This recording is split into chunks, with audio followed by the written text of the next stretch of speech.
Dumating na nga ang araw par ng ating kababayan, no, ang kanyang laban ngayon par, November 9, 2024. Ito po par ang ating pangbato na si Wiljan Mindoro. Laban po par, no, kay Lucas Abreu par. Ang ganda ng kanilang record par. 12-0 po ang ating kababayan, no, at may 100% knockout rate par. Talagang dusi din sa kanyang panalo ay via knockout din par. Ito sana ang kanyang kalaban par, no, si Marco Sosoro, kaya lang umatras. Kaya po ang naging kalaban niya ngayon na pumalit ay si Lucas Abreu na may record din siya par na 14 wins at 5 via knockout, no. At sa pagkakaalam ko, 10 sunod-sunod na panalo ang naitala, no, ni Lucas Abreu sa kasalukuyan. Kaya po hindi basta madaliin po, no, ng ating kababayan na si Mindoro itong si Lucas. Dapat hindi niya i-underestimate kasi maaari siyang maunahan nito, no, at maaaring ito pa ang magtala sa kanyang unang maging talo. Pero good luck po sa ating kababayan. Alam natin nagpupursige ito at 8 rounds po ang kanilang magiging laban ngayon par, no, 8 rounders po, no.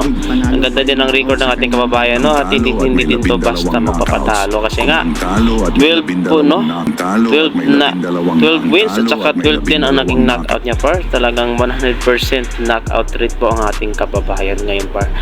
At sa inyong naalala par, no, naging kalaban din niya ang pinsan ni The Monster Inoue, no, na si Takeshi Inoue par. Kung naalala, naging kalaban din ng ating pambato na si Wiljan at natalo din niya par ang pinsan po ni The Monster na Uya Inoue, no.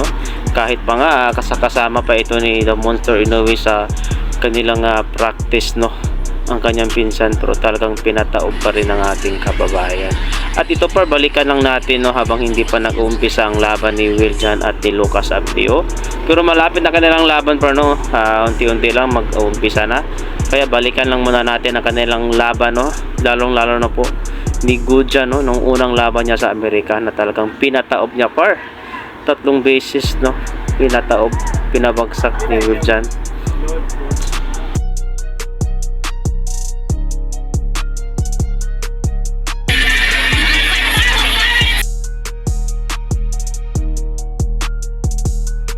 I'm not the jealous type.